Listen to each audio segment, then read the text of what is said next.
নমস্কাৰ বন্ধুসকল, আপোনালোকৰ ফালে বতৰ কেনেকুৱা? আমাৰ ফালেতো ৰাতিপুৱাৰ পৰা বৰষুণেই দি আছে।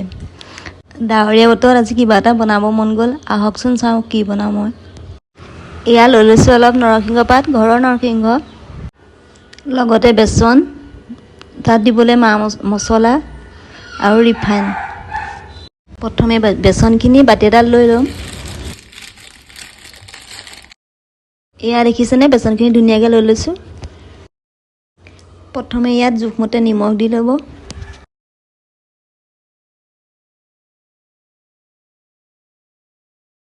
ইয়াৰ পিছত হালধি, ৰেড চিলি পাউডাৰ, ধনিয়া পাউডাৰ চব দি মিক্স কৰি ল'ব।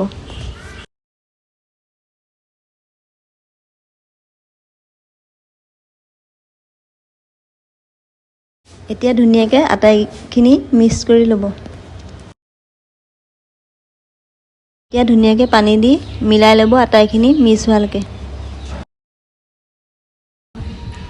অলপমান বেকিং পাউডাৰ দিব, খাবলৈ ভাল হয় আৰু মচমচীয়া হয়।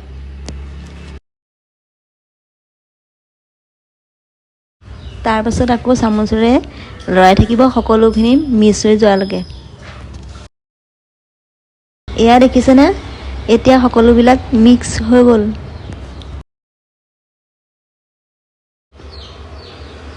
ইয়াৰ পিছত ধুই থোৱা নৰসিংহ পাতখিনি বেচনৰ লগত মিলাব লাগিব।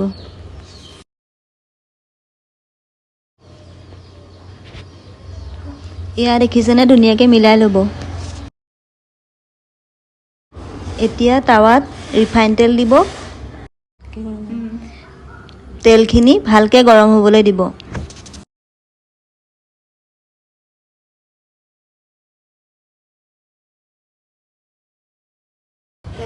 তেলখিনি গৰম হোৱাৰ পাছত বেচন লগাই নৰসিংহ পাত এখিলা-এখিলাকৈ তেলত দি দিব।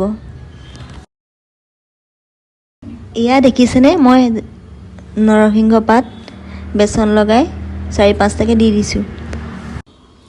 কিছু সময় থোৱাৰ পাছত আমাৰ নৰসিংহ পকৰি হৈ উঠিছে।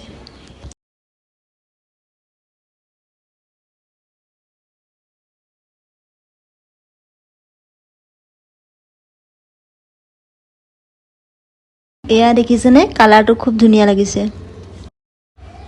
তাৰ পাছত বাকী থকাখিনি মই বনাই ল'লোঁ। এয়া দেখিছেনে, আমাৰ পকৰি হৈ উঠিলে আৰু এটা ভাঙি দেখাইছোঁ। খুব ধুনীয়া হৈছে, মচমচীয়া। তাৰ পাছত বাতি এটাত অলপমান চচ লৈ লৈছোঁ। এয়া দেখিছেনে, আমাৰ পকৰি ৰেডি হৈ গ'ল। লগতে একাপ চেনি দিয়া লাল চাহ লৈ লৈছোঁ। পকৰিৰ লগত খাবলৈ এনেও ভাল লাগে। তাতে আজি ডাৱৰীয়া বতৰ, লগতে দেহাক এটা টেষ্ট কৰি চাব গ'লোঁ।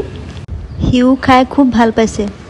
আপোনালোকে ঘৰত এনেদৰে বনাই চাব, খুব সহজ পদ্ধতি আৰু খাবলৈও ভাল লাগিব। বাকী আপোনালোকে যদি মোৰ ভিডিঅ'টো চাই ভাল পালে লাইক, কমেণ্ট, শ্বেয়াৰ কৰি দিব। নমস্কাৰ।